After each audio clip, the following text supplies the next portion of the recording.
Hello, everybody, and once again, welcome to Sinhanomics, the Money Machine. We are pretty much at the end of the calendar year 2023. 2 more days to go. But hey, what a fantastic year this was for the equities market and also for the bond market for that matter, because the interest rate was continuously going up and the bond guys have really made a lot of money out of that.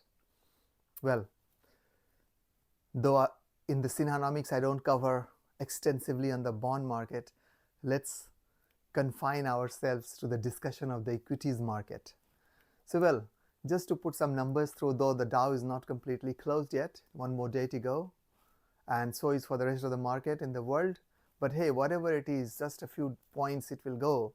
So look at the fantastic result. Dow actually gave almost 14%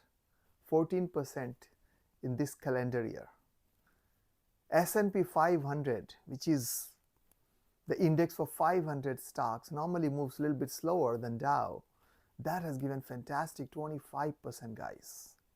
And NASDAQ, the hero of all, has given a whopping 45%. And I'm talking about NASDAQ Composite. If you look at NASDAQ 100, that's almost 55%. I have not seen this kind of gains in the last 10 years. Yes, we had seen that in the 2007 bubble or even at the time of the internet bubble, but that was when the market was very, very small in terms of the total market capitalization.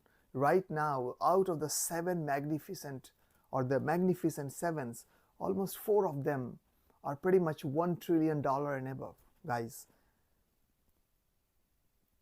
Apple at $3 trillion, Tesla another $1 trillion, and Microsoft. So at least these 3 companies are pretty much there. I know some of the others have actually slipped a little bit, but it's fine. They're also pretty close. If you look at the total magnificent 7, they actually constitute almost 13 to 14 trillion dollar, guys. And if you look at the total market cap of the whole world, it's around $100 trillion. USA alone is at $46 trillion. And guess what? Out of that $46 trillion, $14 trillion is just these 3 companies. Oh, sorry, magnificent 7. So it's 7 companies. And if you look at the S&P 500, 25% weightage is for these 7 magnificent companies. So, well, how it's going to go ahead in 2024, that's a little bit, we'll talk about it, but let's talk about the other indices of the world. Nikkei, Japan, for a change this year has given a fantastic result. So Nikkei was pretty much 29-30% up, which was not seen for quite some time. Whereas Australian market was very lackluster. ASX 200 is pretty much only around 10%. I think out of the total lot that I'm analyzing, Australian market has underperformed the rest of them. Well, you can compare that with the Dow, but hey, you should compare that with S&P 500. Well, when we look at Indian market, it's not bad.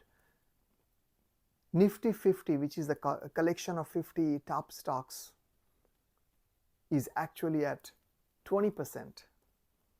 And Sensex 30, which is more comparable to Dow, is at 18%, guys. So anyway, overall, when we look at the whole world was celebrating. And the funny part of that is that the whole thing is happening in the high interest rate era. Yes, you heard that right. When the interest rates are high, the stock markets decline. But this time, it has defied it. US has continuously increased the interest rate for last 8 to 9 and 10 times, from almost 0.25% to 4.755%, guys. And same, the other countries had to follow. Australia followed that, India followed that, everybody is following that. But the stock market has been rallying, and the reason for that is because stock market actually factors the future. And guess what? In 2024, when the market will come down, or interest rate will come down rather, the market will continue its rally. And at least that's what it is predicted. But you never know. It's very difficult for anybody to predict stock market. So I won't be surprised when the interest rate starts going down, the market will go down as well. Because remember the proverb, buy on rumor and sell on news. So everybody is actually buying right now on the rumor that the interest rate will go down. Some of them are actually forecasting that it will start going down from March onwards. Some are saying that it won't be happening till the second half of next year, that is around June, July time frame. Whatever it is, the good news is that, and that has also been confirmed by the Federal Reserve, Jay Powell, that the interest rate cycle has peaked and the next move has to be down. Well, if you look at all the Magnificent Seven which I cover, and going forward I'm going to cover a couple of more as well, something like Adobe as well as Salesforce with the ticker symbol CRM. I'm going to cover those, and if required, if some of you, if you are interested in some of those cyber security kind of stocks, then Palo Alto Networks is one of them, and you should consider that. Having said that, it's not in my portfolio, and I'm not really thinking of buying it anyway. Well, when we look at the Magnificent Seven, guys, in my previous videos I had talked about it. I had talked about even the price points based on my own analysis, and that was only for education purposes. And almost all of them have hit the numbers. For an example, I was talking about Google, Alphabet, and Amazon pretty much hitting at closer to 150, which almost they have done that. Amazon has done that, and Alphabet will be there very soon. I talked about Nvidia to hit 500. It's pretty much having its dalliance with the 500 number. It goes all the way to now 500 plus and then drops. So it's hovering at around 490 to 500 plus. It's just a matter of time. Sooner or later it will exceed it.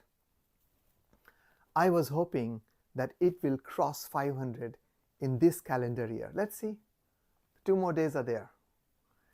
The only thing actually I had forecasted, and I was predicting that Tesla will cross 300. That has not happened, guys. It actually went all the way to 290, 292 or something and dropped. Right now it's pretty much at around 260. And one of the reasons was the market did not like the price cut of Tesla. Of course, the price cut little bit impacted the margin. Tesla was pretty much sitting at around 25% gross margin. That dropped down to around 19 to 20%. And there are rumors that Tesla might have to reduce the price further in order to capture the market share. Little bit is facing some challenges in China. But hey, China market is not that prominent nowadays. How many of you who are not living in China will be buying the Chinese electric vehicle versus Tesla? I doubt it. Even though Tesla is slightly expensive, you would prefer that from the safety and from the quality perspective rather than going and buying something from China. So well, not to worry about it, the Cybertruck is out now, and as the other things are coming out, which I'm not going to cover that, I have plenty of videos on the Tesla which I have actually created in the past. So I'll sincerely recommend you to go and look at them. If you have not, just watch them. Going forward in 2024, in my personal opinion, I think this tech bull run will continue, especially the AI. Now everybody, all the hyperscalers and they are talking about AI, and they are heavily investing in that. Many of them have started their own GPUs, right? AMD is one of them. Tesla has started their own, as well as Amazon is looking at that. Right now, all of them are actually the customers of NVIDIA. Is that going to dampen the move of NVIDIA? I doubt it. NVIDIA will continue to enjoy its market share leadership with a market share of 86%. Guys, that's a whopping 86%. Even though it drops down a little bit, doesn't matter, because the other countries are actually coming up. India, for an example, Turkey, for an example, all these guys are actually seeing big demand in the AI and generative AI, which will be fueled by all these GPUs. So even though there is slight challenges coming in China from the US government's restrictions on the Chinese export, I would call that, it's going to be compensated by the other countries. So not to worry about it. And I've covered that in my previous videos as well. The median price target for NVIDIA is pretty much around 660, 670. Whereas the maximum is 1100, guys. I wish NVIDIA touches 1100 in next 1 to 2 years time. All of you guys who are the investors in NVIDIA will be smiling. Even now you are smiling, right? Because this financial year they have given almost 220% to 40% growth. Almost 2.5 times, or 3 times rather. Well, with that, I wish you a happy new year and happy investing. Thank you very much for all your support that you guys have given me to this channel, which was just started 5 to 6 months back. I will request you to continue to support that, and I'm going to bring some more topics, more interesting topics, and I'll also a little bit expand my horizon from this Magnificent 7 to other sectors as well. Please let me know in your comment section. Would you like to hear that? Which companies would you like to hear more about? Costco, Walmart, or other companies in US. I also cover extensively the Indian market, and I'm going to increase that in 2024. With that, guys, remember, all these discussions are pretty much for the education and entertainment purpose. Don't forget to consult your financial advisor for making any financial decision. Synonomics is out there to create financial awareness so that you can analyze the companies you are interested in and make money. With that, once again, Happy New Year and happy investing. I'll come back again with some interesting topics. Till then, it's a goodbye from your finance coach, Pankaj Sinha. Bye-bye.